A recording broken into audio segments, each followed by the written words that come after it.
আসসালামু আলাইকুম।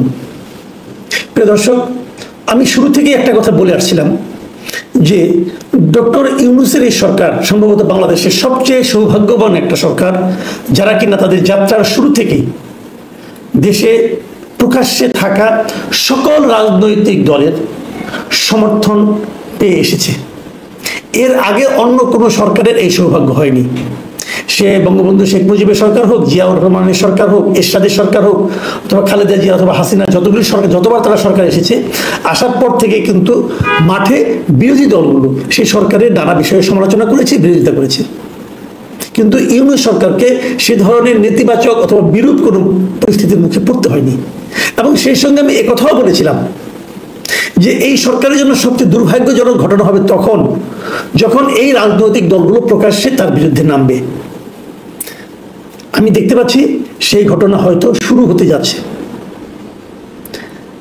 এর আগে বিচ্ছিন্নভাবে বিএনপি দু একজন নেতা বলেছিলেন, কিন্তু এবার বিএনপির একদম কেন্দ্রীয় পর্যায়ের একজন নেতা, বিএনপির যে সর্বোচ্চ বডি, যে বিএনপির স্থায়ী কমিটি, সেই স্থায়ী কমিটির সদস্য মিস্টার মির্জা আব্বাস যে ভাষায়, যে ভঙ্গিতে এই সরকারের সমালোচনা করলেন, আমার ধারণা এখান থেকে বিএনপির পলিটিক্যাল স্ট্যান্ড এই সরকারের জন্য উচিত হবে উপলব্ধি করা এবং সে অনুযায়ী কাজ করা। আপনারা শুনুন মির্জা আব্বাস কি বলেছেন। মির্জা আব্বাস কয়েকটা কথা বলেছেন। এই ঘটনাগুলি ঘটেছে বৃহস্পতিবার, কুমিল্লার ঘটনা। কুমিল্লাতে ওখানে বিএনপির সদস্য ফরম বিতরণের একটা প্রোগ্রাম ছিল। প্রোগ্রাম খুব ইম্পর্টেন্ট না, বাট সেখানে মির্জা আব্বাস ছিলেন। মির্জা আব্বাস কয়েকটা কথা বলেছেন। একটা কথা বলেছেন যে কোনো গণমাধ্যম এবং সংবাদ মাধ্যমে সরকারের কোনো সমালোচনা করা হয় না, কারণ তারা সবাই সরকার তাদেরকে হয় ভয় দেখাচ্ছে অথবা লোভ দেখাচ্ছে কিছু একটা, অথবা এই মিডিয়াগুলো নিজে থেকে সেন্সর করছে, তারা কোনো সমালোচনা করে না, মানুষ জানে না। কিন্তু ওনার অভিযোগটা ছিল যে আওয়ামী লীগের, আমি ওনার ভাষা ওনাকে বরং আপনাদেরকে পড়ে শুনে, উনি কি বলেছেন। উনি বলেছেন যে আওয়ামী লীগের আমলে দেশের স্বাধীনতা, সার্বভৌমত্ব ছিল না, এখনো একই অবস্থা। আগে কুকুরের মুখে ছিলাম, এখন বাঘের মুখে পড়েছি। খেয়াল করুন, মানে উনি বলতে চাচ্ছেন যে আওয়ামী লীগের আমলে আমরা ছিলাম কুকুরের মুখে, মানে আওয়ামী লীগ কিন্তু কুকুরের সঙ্গে তুলনা করেছেন, আর ডক্টর ইউনূসের সরকারকে তুলনা করেছেন বাঘের সঙ্গে। এবং উনি আরো বলেছেন যে আমরা নির্বাচনের কথা বলছি, কারণ আমরা দেখতে পাচ্ছি আমাদের দেশের স্বাধীনতা ও সার্বভৌমত্ব নিরাপদ নয়।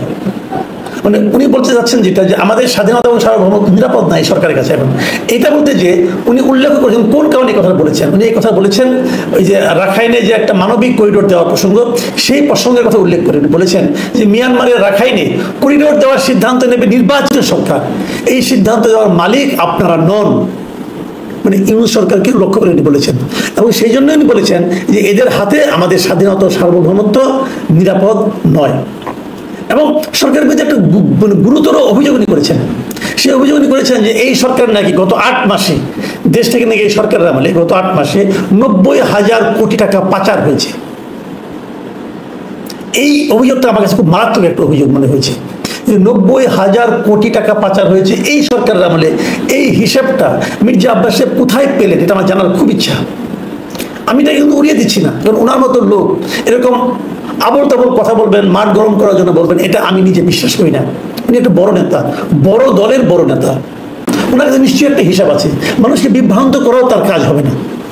ওনার উচিত হবে বলা যে কি কারণে এই ফিগারটা উনি 90,000 কোটি টাকা পেলেন, কোথায় পেলেন, কিভাবে পেলেন। এই হিসাবটা ভাই আমি একটু জানতে চাই।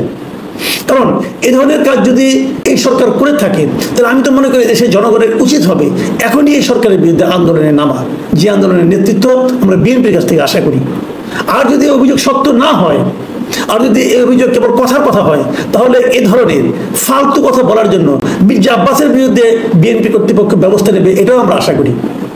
আমরা 90,000 কোটি টাকা পাচার হয়ে যাবে এমন কোন অন্তর্বর্তী সরকারকে চাই না। বিপরীত দিকে 90,000 কোটি টাকার একটা অভিযোগ, ফালতু অভিযোগকে উচ্চারণ করবে, সেটাও আমরা চাই না। এ দুটোর একটা সমাধান হওয়া উচিত।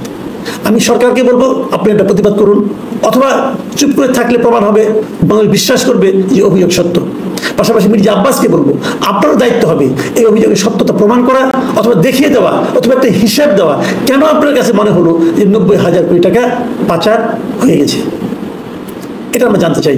আর সেই সঙ্গে বিএনপি শীর্ষ কর্তৃপক্ষকে বলবো, যদি 90,000 কোটি টাকা আসলে এই সরকারের আমলে পাচার হয়ে থাকে, তার জন্য আপনারা আন্দোলনে মাঠে নামুন। কারণ এই 90,000 কোটি টাকার কথাটা বলাটা এই জাতির জন্য আপনাদের একমাত্র গুরুত্বপূর্ণ দল, আপনারা সবচেয়ে বড় দল, আপনাদের দায়িত্বের মধ্যে পড়ে। যাই হোক, এইগুলো একটা অভিযোগ। আরেকটা কথা উনি বলেছেন, সে কথাটা আমি আলোচনা করবো। উনি বলেছেন যে বিএনপির বিরুদ্ধে যে চাঁদাবাজির অভিযোগ তোলা হয়েছে সেটাকে উনি বাতিল করে দেন। উনি বলেছেন যে এখন তো বিএনপিতে যদি কেউ চাঁদাবাজি করে থাকে, এখন তো বিএনপি ক্ষমতায় নেই, যদি কেউ চাঁদাবাজি করে থাকে তাকে আপনারা ধরেন।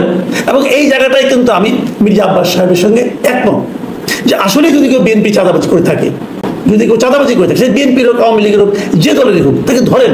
এবং এই ধরার দায়িত্ব কিন্তু সরকারের। সরকার সেটা না ধরে কেবল ঢালাওভাবে বিএনপিকে ডিফেম করার জন্য, বিএনপিকে সাধারণ মানুষের কাছে মানে তার বদনাম করার জন্য যে বলে বিএনপিরা চাঁদাবাজি করছে, এটা ঠিক হবে না। তবে এটা ঠিক, বিএনপির মাঠ পর্যায়ে চাঁদাবাজি হচ্ছে, দখলদারিত্ব হচ্ছে, এটা আমি নিজেও অনেক সাক্ষী। আমি তো বাংলাদেশের নাগরিক, তাই না? আমি প্রয়োজন এগুলি একদম টু দ্য পয়েন্টে উদাহরণ দিয়ে দেখিয়ে দেবো কোথায় কোথায় বিএনপির লোকজন, ছাত্রদলের লোকজন চাঁদাবাজি করছে এবং দখলদারি করছে, জবরদখল করছে। এরকম অনেক উদাহরণ আমার কাছেও আছে, সেগুলো আমরা দেখিয়ে দেবো। কিন্তু তারপরে আমার কথা, যদি এরকম করে থাকে, সরকারের তো উচিত, সরকারের আইন শৃঙ্খলা বাহিনী তো উচিত, পুলিশের তো উচিত ওই লোকগুলিকে ধরা। পুলিশ কেন ধরে না? তার মানে সরকারকে তাদেরকে ধরতে না করেছে? এমনও হতে পারে কিন্তু সরকার বললো তোমাদের ধরো না, বিএনপির বদনাম টদনাম হোক, এরকমও হতে পারে। সেই বিষয়গুলো কিন্তু দেখতে হবে।